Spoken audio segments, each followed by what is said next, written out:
సజీవుడైన దేవుని పరిశుద్ధ నామమునకు స్తుతి మహిమ ఘనత ప్రభావము ఇప్పుడు ఎల్లప్పుడు యుగ యుగములు కలుగునుగాక. ప్రభువునందు ప్రియమైన దేవుని పిల్లలారా, దేవుడు మిమ్మల్ని అందరినీ ఆశీర్వదించునుగాక. ఆమేన్. ఈ ప్రాతకాలపు ఆరాధనలో మిమ్మల్ని అందరినీ ప్రేమతో మీ కుటుంబాలతో ఆహ్వానిస్తున్నాము. మరి ఈరోజు దేవుని యొక్క వాక్యములో నుండి మనకు దేవుడు ఏర్పాటు చేసినటువంటి లేఖన భాగము మత్తయి సువార్త 16వ అధ్యాయము 21వ వచనం నుండి 23వ వచనం వరకు ఉన్న లేఖనమును మనము చదువుకుందాం. అప్పటి నుండి తాను యెరూషలేమునకు వెళ్ళి పెద్దల చేతను ప్రధాన యాజకుల చేతను శాస్త్రుల చేతను అనేక హింసలు పొంది చంపబడి 3వ దినమున లేచుట అగత్యమని యేసు తన శిష్యులకు తెలియచేయ మొదలుపెట్టగా పేతురు ఆయన చెయ్యి పట్టుకొని, ప్రభువా, అది నీకు దూరమవునుగాక, అది నీకెన్నడూను కలుగదని ఆయనను గద్దింపసాగింది. అయితే ఆయన పేతురు వైపు తిరిగి, సాతానా, నా వెనుకకు పొమ్ము, నీవు నాకు అభ్యంతర కారణమై ఉన్నావు. నీవు మనుష్యుల సంగతులనే తలంచుచున్నావు గాని దేవుని సంగతులను తలంపకయున్నావని పేతురుతో చెప్పాను. ఆమేన్.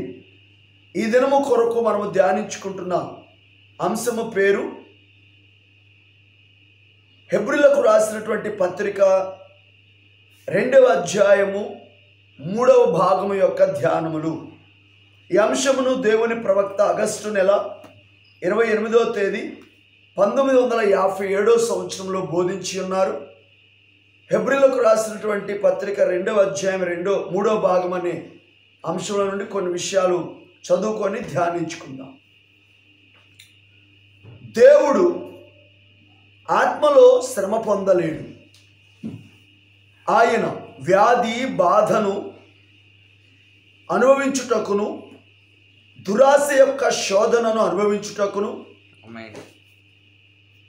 లేవి యొక్క శోధనను అనుభవించుటకును, ఆకలి యొక్క శోధనను అనుభవించుటకును, ఆమేన్, మరణము యొక్క శక్తిని అనుభవించుటకును దానిని ఆయన తీసుకొని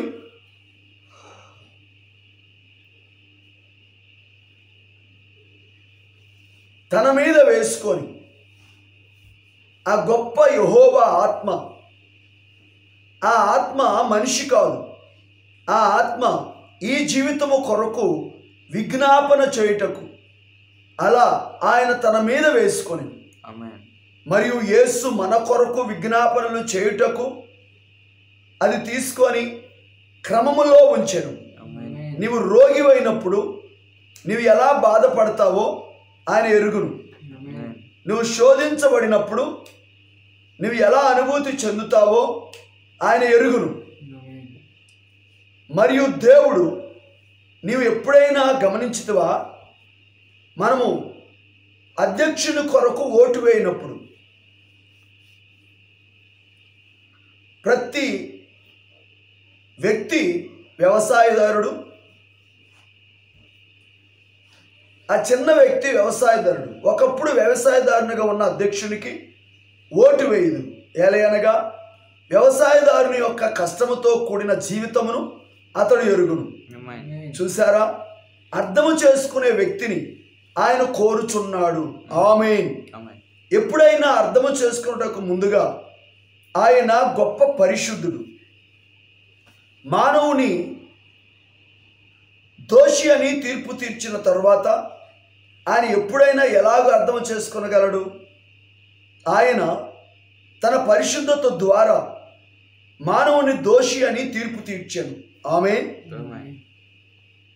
ఒక మానవుని నిర్దోషి అని తీర్పు తీర్చాలంటే ఆయన మానవునిగా మారుటయే ఉన్న ఒకే ఒక మార్గము.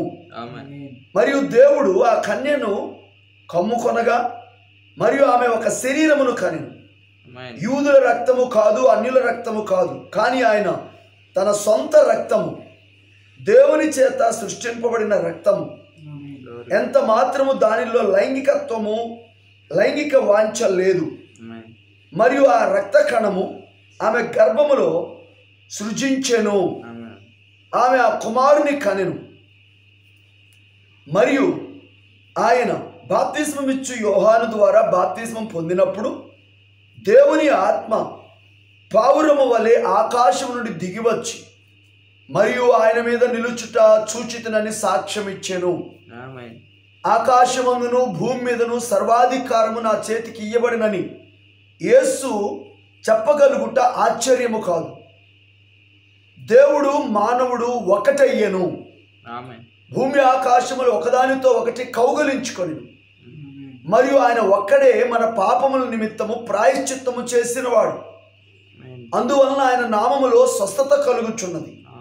ఆయన నీ వేదన ఎరుగును. ఆమేన్ చెప్తారు అందరూ. ఆమేన్.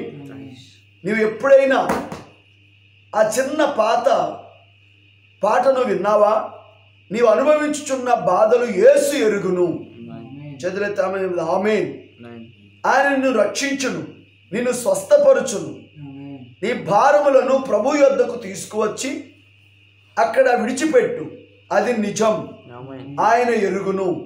మన శరీరం బాధలో మునిగినప్పుడు, మన ఆరోగ్యం తిరిగి పొందలేనప్పుడు దేవుడు ప్రార్థనలకు జవాబిచ్చునని జ్ఞాపకం చేసుకో. నీవు అనుభవించుచున్న బాధలు యేసు ఎరుగును. ఆయన నిన్ను రక్షించును, నిన్ను స్వస్థపరచును. నీ భారములను ప్రభు యొద్దకు తీసుకువచ్చి అక్కడ విడిచిపెట్టు. సరిగ్గా దాన్ని అక్కడ విడిచిపెట్టుము. అది మాత్రమే ఆయన అడుగుచున్నాడు. ఎందుకు? ఆయన మన ప్రధాన యాజకుడిగా అక్కడ ఉన్నాడు.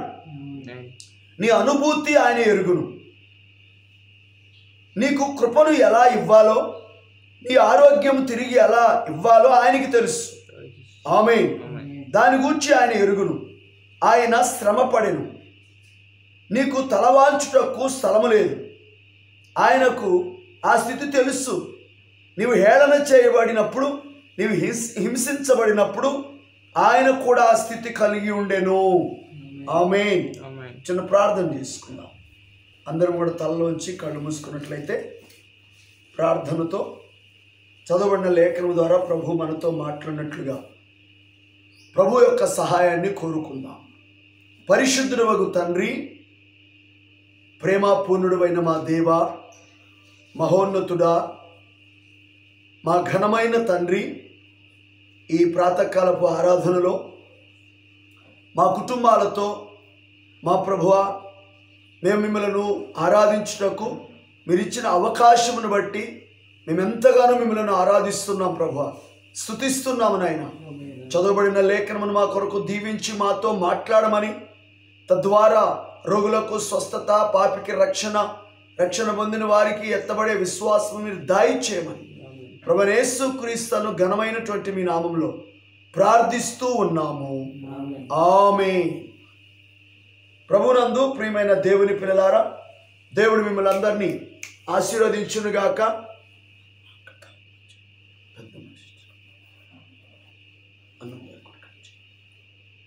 ఈ ఉదయకాలంలో అనగా ఈ 2024 సంవత్సరం మార్చి నెల 24వ తారీఖు దేవుని సన్నిధిలో కూడి ఉన్న మిమ్మల్ని అందరినీ దేవుడు దీవించునుగాక. ఆమేన్.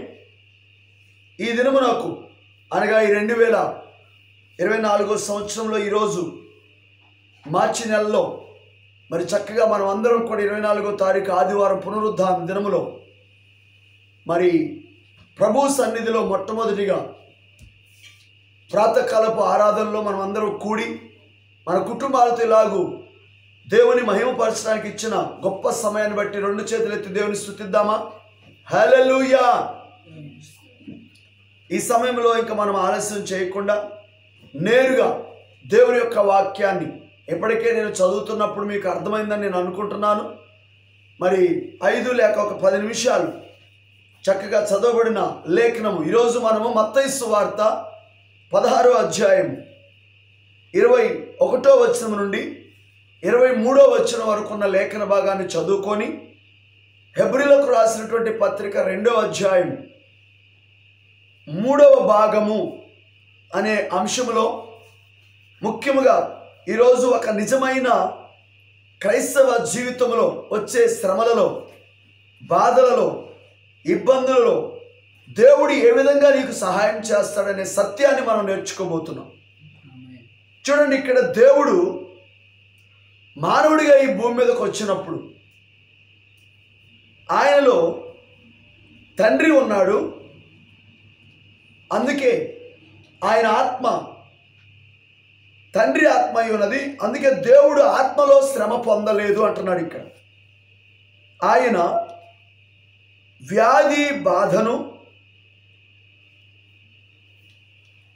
అనుభవించుటకును, దురాశ యొక్క శోధనను అనుభవించుటకును, లేమి యొక్క శోధనను అనుభవించుటకును, ఆకలి యొక్క శోధనను అనుభవించుటకును, మరణం యొక్క శక్తిని అనుభవించుటకును దాన్ని ఆయన తీసుకొని తన మీద వేసుకొని, హల్లెలూయా, ఎంత గొప్ప భావనో చూడండి. ఇది ఆత్మలో కాదు, శరీరములో మానవుడు దేన్నైతే అనుభవిస్తాడో అనుభవించేదాన్ని నిశ్చయముగా ఏ విధంగా ఆయన జీవితంలో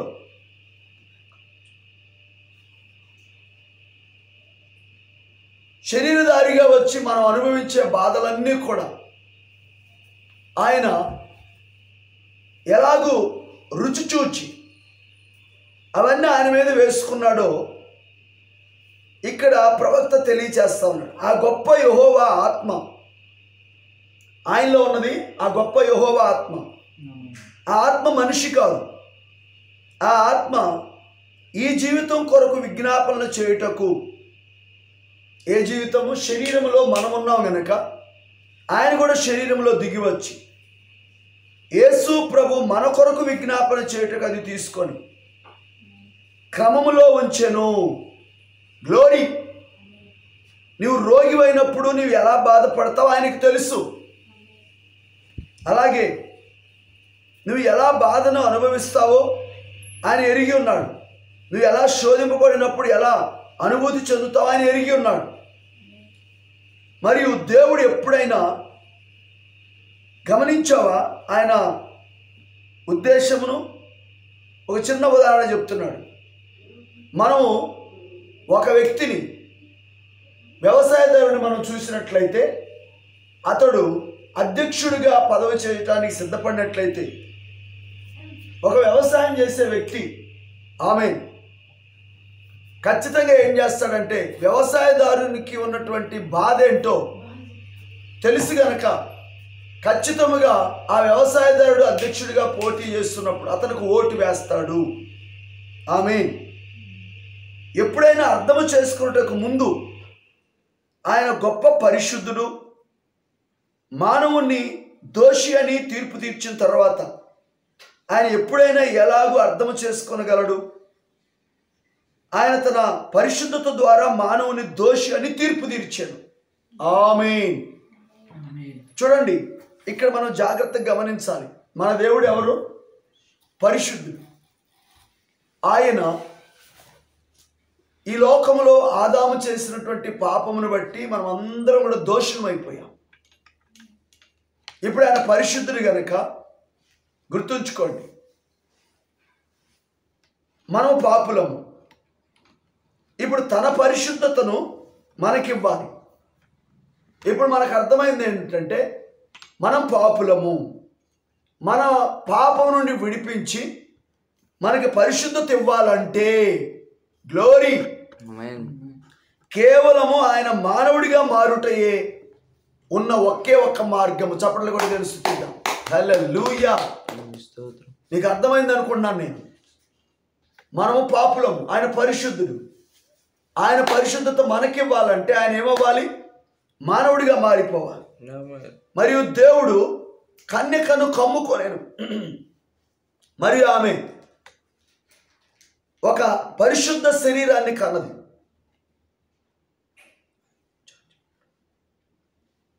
ఆయనలో ఉన్న రక్తం ఎవరిది? అది దేవుని రక్తము, యూదుల రక్తము కాదు, అన్యుల రక్తము కాదు. దానిలో లైంగికత్వం అనేది, వాంఛ అనేది లేదు. రక్త కణం అనేది ఆమె గర్భములో సృజించబడింది. ఆమె కుమారుని కన్నది. బాప్తిస్మం ఇచ్చి యోహాను ద్వారా బాప్తిస్మం ఆయన పొందినప్పుడు ఆత్మ పావురం వల్ల ఆయన మీదకి వచ్చి వాలినప్పుడు ఆమేన్ ఆయన నిశ్చయముగా ఆకాశమును భూమిని ఆయన అన్నాడు, భూమి మీద నాకు సర్వాధికారం ఇవ్వబడి ఉన్నది, ఆకాశమందును ఇవ్వబడి ఉన్నది. ఇప్పుడు చూడండి, ఆ మాట చెప్పుటకు ఆశ్చర్యం లేదు, ఎందుకంటే ఆయన మానవుడు కాబట్టి. చూడండి, ఇక్కడ దేవుడు ఎప్పుడైతే మానవుడు అయ్యాడో ఆకాశము భూమి కలుసుకున్నాయి. ఆకాశము భూమి ఒకటయ్యాయి, కౌగులించుకున్నాయి. ఆయన ఒక్కడే మన పాపముల నిమిత్తము ప్రాయశ్చిత్తము చేసిన వాడు. అందువలన ఆయన నామములో మనకు రక్షణ, మనకు స్వస్థత కలుగుచున్నది. ఆమేన్. చూడండి నా ప్రియమైన దేవుని పిల్లలారా, ఈరోజు మనము ఖచ్చితంగా ఒక విషయాన్ని గుర్తించాలి. నీవు ఎప్పుడైనా ఒక పాట ఉన్నది, దాన్ని గుర్తించావా? నీవు అనుభవించుచున్న బాధలు యేసు ఎరుగును, ఆయన నిన్ను రక్షించును, నిన్ను స్వస్థపరచును. నీ భారములను ప్రభు యొద్దకు తీసుకుని వచ్చి అక్కడ విడిచిపెట్టు. అది నిజం. ఎందుకంటే మనం పడే బాధలన్నీ ఆయనకి ముందే తెలుసు. శరీరంలో వచ్చి ఆయన మనం అనారోగ్యంతో ఉన్నప్పుడు పొందే బాధ ఏంటో ఆయన ఎరిగి ఉన్నాడు. మనం శోధించబడినప్పుడు ఏ విధమైన బాధను అనుభవిస్తామో ఆయన ఎరిగి ఉన్నాడు. అందుకే శరీరధారి అయి మనం అనుభవించే ప్రతిదాన్ని కూడా ఆయన ముందే ఎరిగి ఉన్నాడు గనక ఆమేన్, నిన్ను రక్షించగలడు, నిన్ను స్వస్థపరచగలడు. కేవలం నువ్వు చేయవలసింది ఏంటంటే నీ భారములను ప్రభు యొద్దకు తీసుకువచ్చి అక్కడ విడిచిపెట్టు. చేతులెత్తి ఆమేన్ చెబుతారు అందరూ. ఆమేన్. సరిగ్గా ఎక్కడంటే ఆయన పాదముల దగ్గర. అది మాత్రమే ఆయన అడుగుచున్నాడు. గ్లోరీ. ఎందుకు? ఆయన మన ప్రధాన యాజకుడు గనుక. ఆయన ఏం చేస్తున్నాడు? నీ అనుభూతి ఆయన ఎరిగి ఉన్నాడు. నీకు కృప ఎలా ఇవ్వాలో, నీకు ఆరోగ్యం తిరిగి ఎలా ఇవ్వాలో ఆయనకి తెలుసు. నువ్వు ఒకవేళ దారి తప్పిపోయినట్లయితే నిన్ను ఎలాగ ఆయన మార్గంలోకి నడిపించుకోవాలో కూడా ఆయనకి తెలుసు. ఆయన శ్రమ పడ్డాడు. ఒకవేళ నువ్వు అనొచ్చు, నాకేమి లేదండి, కనీసం తలవాల్చుకోవటానికి ఒక చిన్న స్థలం లేదండి అన్నప్పుడు, అవును, ఆ స్థితి కూడా ఆయన ఎరిగి ఉన్నాడు. నువ్వు హేళన చేయబడి హింసించబడినప్పుడు ఆయన ఆ స్థితిని కూడా ఎరిగి ఉన్నాడు. ఆమేన్. ప్రభునందు ప్రియమైన దేవుని పిల్లలారా, నేను ముగించే ముందు ఒకే ఒక విషయం మీకు చెప్పాలని నేను ఆశపడుతున్నాను. అదేంటంటే, దేవుడు మానవుడిగా మన కోసం దిగి వచ్చినప్పుడు ఆయన ఆత్మలో కాదు కానీ శరీరములో మానవుడు పడే ప్రతి బాధను కూడా ఆయన శరీరం అందు అనుభవించినప్పుడు, హెబ్రీయులకు రాసిన పత్రికలో ఆయన అంటాడు, ఆయన మన బలహీనతల యందు సహానుభవము లేనివాడు కాడు గాని ఆయన కూడా మన వలె శోధించబడి పాపము లేనివాడిగా ఉండి మనకు సహాయము చేయుటకు ఆయన కూడా బాధలు అనుభవించాడు, శోధన అనుభవించాడు. ఈరోజు సహోదరుడా, నీ అందరికి నువ్వు భారం భరించి నా బాధలు నేను పడతాను అనొద్దు. ఆయన దగ్గరికి వచ్చి నీ బాధలు, నీ శ్రమలు, నీ వేదన, నీ కన్నీరు అక్కడ విడిచిపెట్టు. దేవుడు ప్రతి వ్యక్తి విషయంలో అదే కోరుకుంటున్నాడు. నా దగ్గరికి వచ్చి వారి భారములు నా మీద వేయమని కోరుకుంటున్నాడు. మరి మనకి ఎంత సంతోషం అండి. మన భారములు, మన బాధలు, మన వ్యాధులు, మనకున్న సమస్యలు తీర్చే ఒక ఆయన మనకున్నాడు. ఆయనే మన దేవుడు, ఆయనే మన రక్షకుడు, ఆయనే మన సృష్టికర్త. ఆయన దగ్గరికి వచ్చి మరి సంపూర్ణంగా మోకరించి ఆయన సన్నిధిలో మన యొక్క సమస్తాన్ని కూడా ఆయనకి చెప్పుకుందామా? అందరూ కూడా మోకరించండి. ప్రతి ఒక్కరు కూడా నువ్వు ఏ స్థితిలో ఉన్నా ఆయన ఎరిగి ఉన్నాడు. నువ్వు అనొచ్చు, నా బాధలు ఆయనకేం తెలుసు, నా కష్టాలని. ఆయన ముందే ఆల్రెడీ ఆ మార్గంలో వెళ్ళాడు, ఆ శోధనను అనుభవించాడు, ఆ సమస్తాన్ని కూడా ఆయన అనుభవించాడు. దేవా, నాకు చాలిన దేవుడవు నాయన, నాకు సహాయం చేసే దేవుడవు నాయన, నన్ను ఆదుకునే దేవుడవు ప్రభు. ప్రతి ఒక్కరు కూడా ప్రార్థన చేసుకోండి. స్తోత్రం, స్తోత్రం. ఈ ఉదయకాలంలో ఎంత ఆదరణకరమైన మాటలు నాయన. అయ్యా, మమ్మల్ని ప్రేమించావు నాయన. అయ్యా, మా కొరకు నాయన ఎంత గొప్ప ప్రణాళికను కలిగి ఉండి మా జీవితంలో ఈరోజు వరకు ఎప్పుడైనా సరే మేము పడే ప్రతి బాధను మీరు ముందే అనుభవించి మాకు సహాయం చేయటానికి ఇష్టపడిన దేవా, మీకు స్తోత్రం నాయన. హల్లెలూయా, హల్లెలూయా. స్తోత్రం, స్తోత్రం. అందరూ స్తుతిస్తూ ఉండగా ఒక చక్కని ఆరాధన గీతమును పాడి ఆయన పరిశుద్ధ నామమును సన్నుతించుదామా?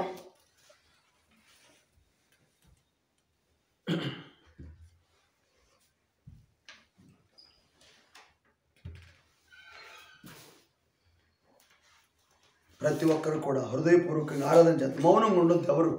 స్తోత్రం, స్తోత్రం. హల్లెలూయా, హల్లెలూయా.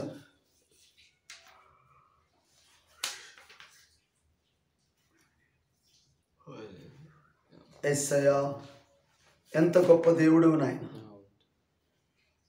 ప్రభువా, నీవెంతైనా నమ్మదగిన వాడవయ్యా, చాలినా సరి అయినా సహాయకుడవు నీవయ్యా, మంచి సహాయకుడవు నీవయ్యా. అందరూ పాడుతారు. ప్రభువా, నీవెంతైనా నమ్మదగిన వాడవయ్యా, ఆమేన్. చాలినా సరి అయినా సహాయకుడవు నీవయ్యా, మంచి సహాయకుడవు నీవయ్యా. చేనిలోని పైరు పండకున్నను, సాలలోని పశువులు లేకపోయినా, చేనిలోని పైరు పండకున్నను, సాలలోని పశువులు లేకపోయినా, ఆనందం నీయందే, ఆనందం నీయందే, పోషకుడా సమకూర్చుదువే నాకు, పోషకుడా సమకూర్చుదువే. ప్రభువా, నీవెంతైనా నమ్మదగిన వాడవయ్యా, దుర్దశలో జనులంతా నన్ను విడిచినా, నా చేయి విడువని నిజ స్నేహితుడా. ఆమేన్. దుర్దశలో glory,